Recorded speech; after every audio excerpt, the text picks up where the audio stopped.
శ్రావణి లో ఏందన్నా నిద్రలో డిస్టర్బ్ చేసినావు? అరే నిద్ర డిస్టర్బ్ అయితే మళ్ళీ పోవచ్చమ్మా. ఈడ జీవితమే డిస్టర్బ్ అయ్యేటట్టున్నది. ఏమైందన్నా? గా బొట్టు సీన్ గాడు ఎంటర్ అయ్యిండని భయంతో శరత్ బాబు పారిపోయిందంటమ్మా పాపం. మళ్ళీ ఇప్పుడు ఎట్లా? అరే గీ సలగాల నెత్తినొప్పి మనకెందుకమ్మా, మనకు కావాల్సిన శరత్ బాబు. మనం కూడా మోకా చూసి జంప్ అయిపోదాం. సర్దే అవు అటేనా?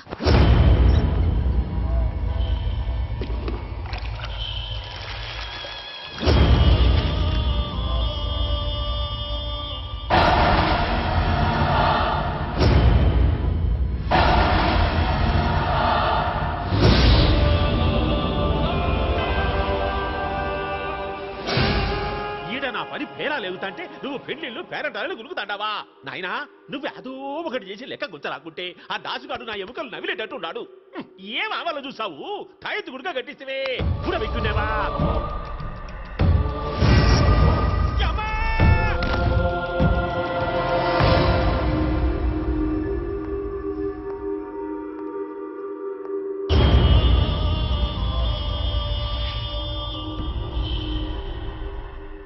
సారీ అజయ్.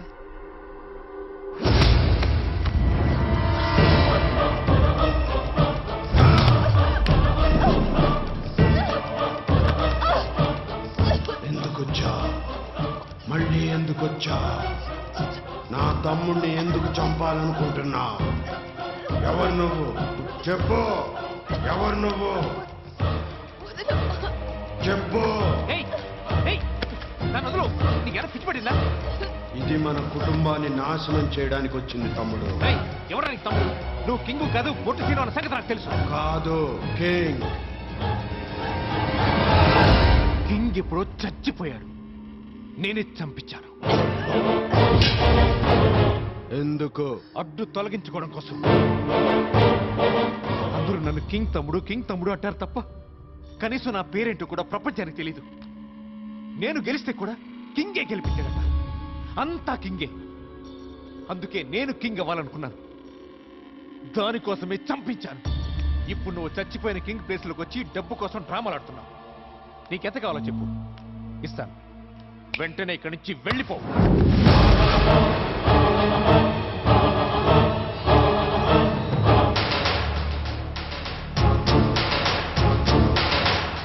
ఏయ్, ఎవరు మీరంతా? మేమెవరో తెలుసుకునే ముందు నీకు చాలా విషయాలు తెలియాలి.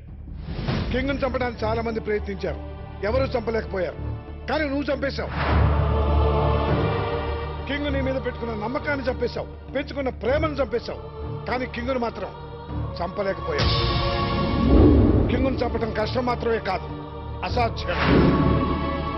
అర్థం కాలేదా?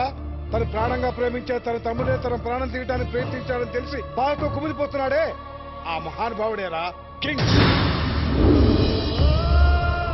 రాజా చంద్ర ప్రతాప్ వర్మ. వాడి గురించి నాకు బాగా తెలుసు. వాడి కింగ్ కాదు, పొట్టి సీను. మనుషులు పోలిన మనుషులు ఉండొచ్చు, కానీ ఇలాంటి మనిషి ఒక్కడే ఉంటాడు. కింగ్ కి బాడీ గార్డ్ గా ఉన్న మున్న అసలు పేరు బొట్టు సీను. వాడు నా కొడుకు. తనింటోనే తను చంపడానికి కుట్ర జరుగుతోందని తెలిసిన కింగ్ తను చనిపోయినట్టుగా మీ అందరినీ నమ్మించి బొట్టు సీనుగా ఇక్కడికి వచ్చింది హంతకుడు ఎవరో తెలుసుకోవడానికి. అది నువ్వని తెలిసిన ఈ క్షణం కింగ్ నిజంగానే చచ్చిపోయాడు రా. పెదబాబు, ఈ పూజ ఎవరో కాదు, ఒకప్పుడు మన ప్యాలెస్ లో పనిచేసిన రంగారావు గారి అమ్మాయి.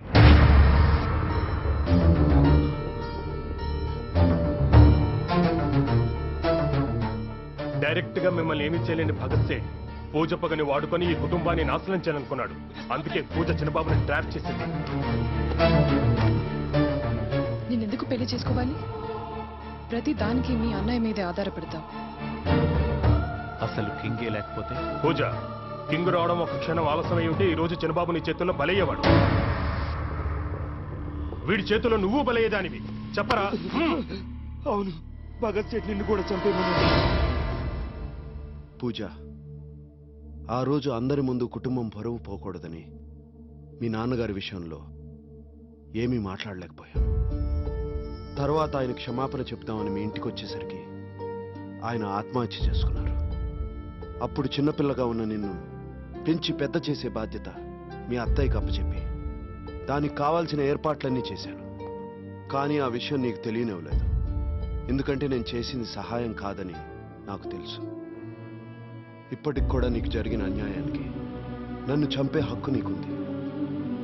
కానీ అజయ్కి ఈ విషయంలో ఏ సంబంధం లేదు. అజయ్, నాన్నగారు నన్ను కింగ్ చేసి నాకు ఇచ్చింది పవర్ కాదు, బాధ్యత. ఆ బాధ్యత కోసం నేను లైఫ్లో మిస్ అయినవన్నీ నీకు ఇవ్వాలనుకున్నాను. అందుకే నీ చదువు నా చదువు అనుకున్నాను, నీ గెలుపు నా గెలుపు అనుకున్నాను. నిన్నెప్పుడు అన్నలా పెంచలేదురా, నా అన్నలా పెంచాను. నీకు కావాల్సినవన్నీ ఇస్తున్నాను అనుకున్నాను, కానీ నువ్వు కోరుకున్నదేంటో తెలుసుకోలేకపోయాను. నాకు గండం ఉందని తెలిసినప్పటి నుంచి అమ్మ ఏ రోజు కంటి నిండా నిద్రపోలేదు. అలాంటిది ఆ గండం నువ్వేనని తెలిస్తే అమ్మ తట్టుకోలేదు.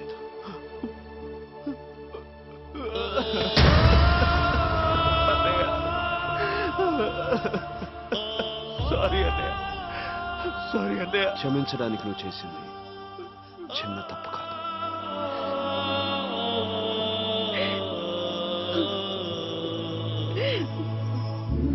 నాన్న, మీరు చెప్పినవన్నీ చేశాను, కానీ అందరినీ సంతోషపెట్టలేకపోయాను. అందరూ సంతోషంగా ఉండాలంటే నాకున్నది ఒకే మార్గం. నేను ఇక్కడి నుంచి దూరంగా వెళ్ళిపోతాను. I'm sorry.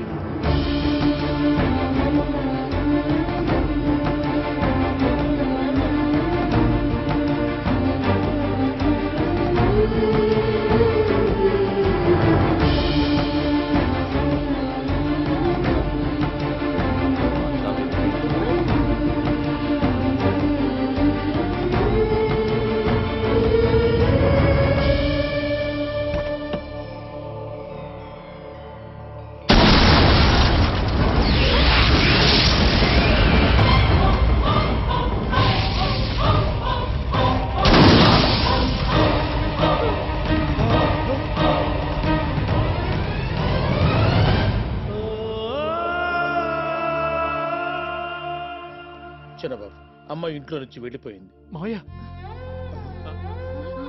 తన కోసం ఎవరిని వెతకొద్దని చెప్పి వెళ్ళిపోయింది. ఇదిగో నీకు కావలసిన ఆస్తి, హోదా అన్ని ఇక నుంచి ఈ ప్యాలెస్ కి నువ్వే కింగ్. అప్పాజీ గారు, అలాగే మీ ముగ్గురికి ఓ మాట చెప్పమంది. ఇన్నాళ్ళు మిమ్మల్ని కట్టడి చేసింది మీ మీద కక్షతో కాదు, మీరు కష్టాల్లో పడకూడదని. తన ఆడబడుచుల్ని జాగ్రత్తగా చూసుకోమని ఈ ఆస్తిని మీ ముగ్గురికి సమానంగా పంచింది. ఏంటలా చూస్తున్నారు? గ్లాసు పగిలితేనే అన్ని విషయాలు మర్చిపోయే వీడు ఇన్ని విషయాలు గుర్తుపెట్టుకుని ఎలా చెప్తున్నాడనే? గ్లాసు పగిలితే మర్చిపోగలం, గుండె పగిలితే మర్చిపోలేము.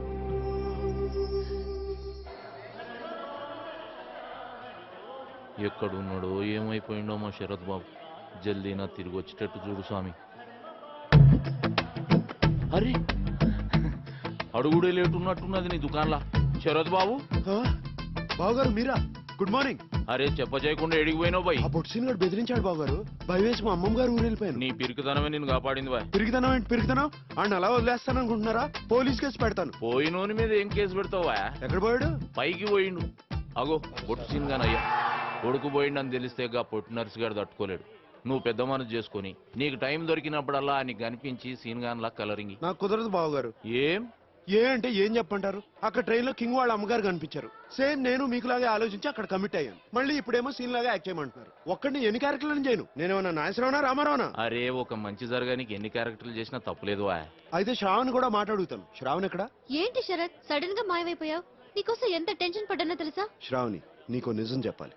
నువ్వు అనుకున్నట్టు నేను శరత్ కాదు, మరి కింగ్.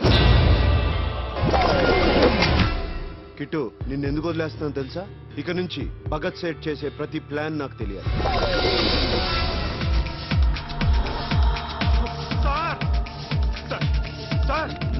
స్వప్న అనే పేరుతో సహా ఆ అమ్మాయికి సంబంధించిన డీటెయిల్స్ అన్ని ఫేక్ సార్. మరంత ఫూలిష్ గా మన కంపెనీలో ఎలా అపాయింట్ చేశారు? మీ రికమెండేషన్ లెటర్ చూసి నేను లేనప్పుడు అవసరం అవుతాయని బ్లాంక్ లెటర్ హెడ్స్ మీద సైన్ చేసి ఇంట్లో సేఫ్ ప్లేస్ లో పెట్టాను. అంటే మన ఇంట్లోనే. మీ మీద అటాక్ చేసిన భగత్ సేట్ మనిషే, కానీ మిమ్మల్ని షూట్ చేయడానికి ట్రై చేసిన అమ్మాయి ఎవరో ఏంటి అంత ప్రయత్నించినా తెలియలేదు సార్. భగత్ సేట్ టేబుల్ మీద మీ day to day program details అన్నీ ఉన్నాయి, మీ ఉత్తరాంచల్ ట్రిప్తో సహా. మీ ఇంట్లోనే ఎవరో భగత్ సేట్ హెల్ప్ చేస్తున్నా నా doubt sir. Thank you Kittu. Munna, నేను చెప్పే జాగ్రత్తగా విను. అప్పుడే మున్నాతో కలిసి ఈ డ్రామా స్టార్ట్ చేశాను. త్వరగా ఎక్కండి, పోలీసులు వచ్చేస్తున్నారు. పెదమాయకి కుట్రలో సంబంధం లేదని తెలిసాను. ఆయన ద్వారానే ఈ ప్యాలెస్లోకి ఎంటర్ అయ్యాను. మిగిలిన ఇద్దరు మాయలకు కూడా ఈ కుట్రతో సంబంధం లేదని తెలుసుకున్నాను.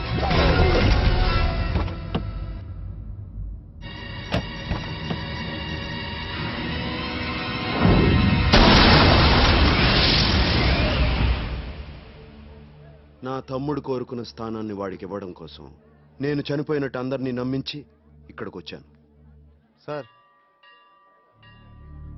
ఏంటి కిట్టు ఇలా వచ్చావు? భగత్ సేట్ మీ తమ్ముడి కారులో బాంబు పెట్టమని సుపారీ ఇచ్చాడు సార్. మరి నువ్వేం చేశావు? వాడి కారులో పెట్టాను సార్. భగత్ సేట్. కిట్టు, పని అయిపోయిందా? భగత్ సేట్, నీకు ముందే చెప్పాను, నువ్వు నా వాళ్ళ గురించి ఆలోచిస్తే నేను నీ గురించి ఆలోచిస్తానని. ఎవరు నువ్వు? కింగ్.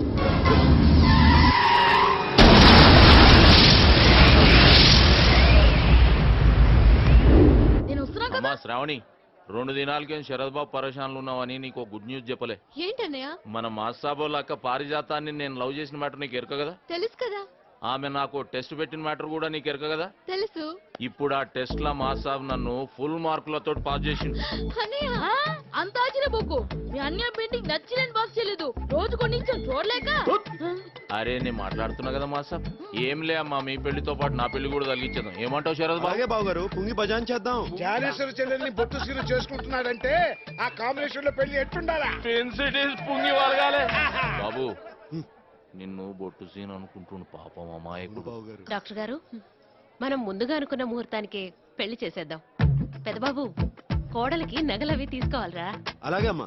బాబు, ఆ, నిన్ను కింగ్ అనుకొని మేము మాట్లాడేస్తుంది పాపం. అమాయకురాలు కదండి. రే శరత్, అదేంటి బాబు గారు సడన్ గా రే అనేశారు? నిన్ను కాదు బాబు, వాణ్ణి. ఆడెవడు? నమస్కారం సార్. నమస్తే అండి, ఇక్కడికి ఎందుకు వచ్చారా? మీరు ఇక్కడ ఉంటారని తెలియక వచ్చాను సార్. శరత్, ఏంటండి?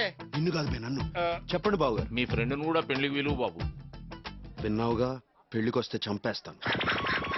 మా తాతయ్య నన్ను ఎందుకు పనికిరావని వాడు, మీకు మాత్రం బాగా పనికి వచ్చాను సార్. కంగ్రాచులేషన్. బాబు శరత్, ఉమ్. ఇక నుంచి నువ్వు ముగ్గురు లెక్క యాక్ట్ చేసి అందరినీ సాటిస్ఫై చేయాలి. ఎట్లా చేస్తావో ఏమో. ఏదో కొత్త యాక్టర్ చెప్పినట్టు చెప్తారంటే ఈయన బాగా అలవాటే కదా. అలవాట వాడి ఈయన పుంగి వాళ్ళ కొట్టినట్టు మేము ఆయన పుంగి వాళ్ళ కొట్టాలి, అంతే కదా? అంతే భయ్యా. ఇంతకీ ఎవడాడు? బొట్టు సీన్.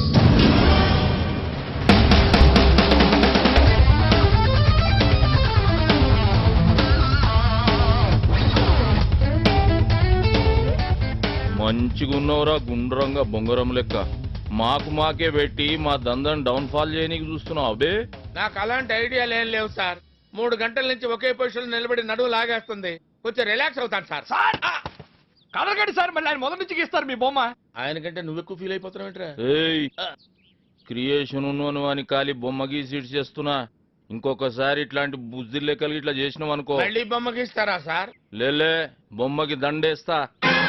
కథమైంది, వచ్చి ముఖంలో ముఖం పెట్టి చూడు, ఖుషి అవుతావు. చూద్దాం. నన్నేం చూస్తున్నావే గాఢ చూడు,